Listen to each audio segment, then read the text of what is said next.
Welcome back everyone. Now आपको मैं ये फंक्शनलिटी समझाने वाला हूँ कि एनक्यू अगर मुझे इम्प्लीमेंट करना है तो क्या करना है। तो एनक्यू का मतलब होता है कि भाई मैं कोई भी एंट्री डाल रहा हूँ। ठीक है, एनक्यू का मतलब है मैं कोई भी एंटिटी डाल रहा हूँ मैं अपनी क्यू के अंदर। तो मुझे एक क्यू गिवन होगा। ओके, एक क्यू गिवन है। इस गिवन क्यू में मैं एंट्री डाल रहा हूँ, कोई भी आइटम इंसर्ट कर रहा हूँ।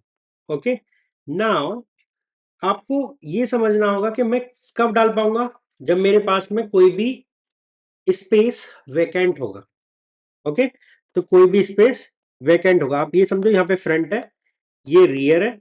ओके, नाउ मैं रियर में तभी डाल पाऊंगा कोई भी आइटम जब मेरे पास में कोई भी स्पेस अवेलेबल होगा।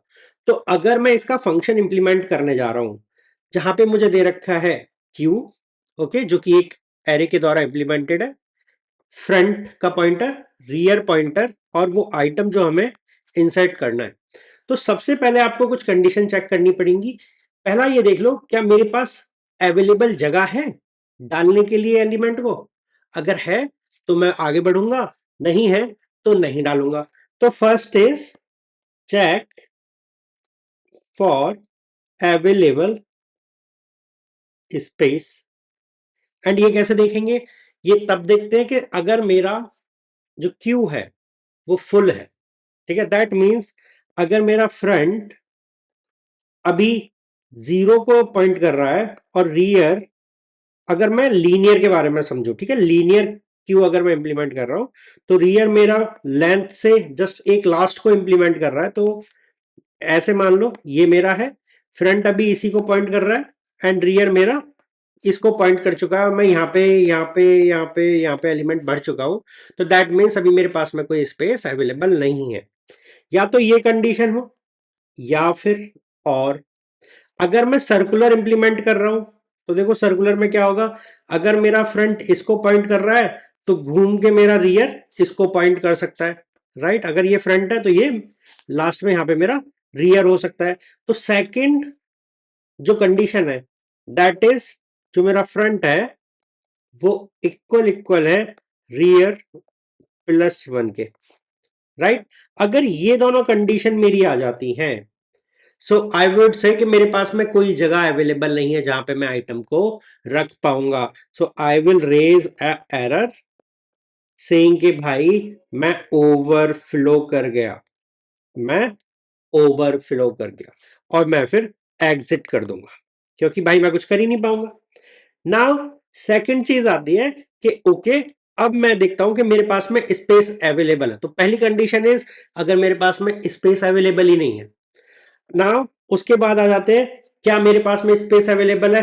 हाँ, तो कहां पे अवेलेबल है? तो उसका मतलब है कि मैं यहां पे पहला चेक करूंगा if front equals to rear equals to -1। That means अभी तक कोई एलिमेंट ही नहीं था, तो सारी स्पेस अवेलेबल है। तो यहां पे मैं क्या करूंगा, front equals to rear equals to index 0 को पॉइंट करूंगा और आइटम को मैं पर्टिकुलर रियर पे डाल दूंगा। तो मैं आइटम को, ये करने के बाद में आइटम को कहां डाल दूंगा? रियर पे। तो क्यू के रियर पे मैं आइटम डाल दूंगा। एल्स, एल्स करने के बाद में क्या करने वाला हूं कि भाई सिंपल सा रियर को एक आगे बढ़ा दो, रियर प्लस 1 ये कर दो। अगर मैं सर्कुलर इंप्लीमेंट कर रहा हूं तो मॉड ले लेंगे of the length of that array जिसपे हम इंप्लीमेंट कर रहे हैं। तो रियर को ये कर दो और सिंपल सा फिर क्या करो, क्यू पे रियर इंडेक्स पे आप आइटम डाल दो। ठीक है, this is how you will implement this particular function. Now इतना करते हुए आप एक बार बताओ ये चेक करने में कितनी कॉम्प्लेक्सिटी लगी?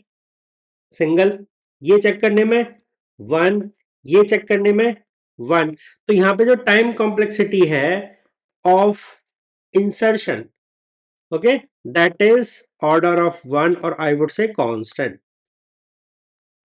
नाउ आप एक चीज करिएगा, इसी चीज को अगर मैं लिंक लिस्ट में इंप्लीमेंट करने की कोशिश करूं तो वो कैसे करूंगा? तो ये आपका होमवर्क हो गया, असाइनमेंट हो गया।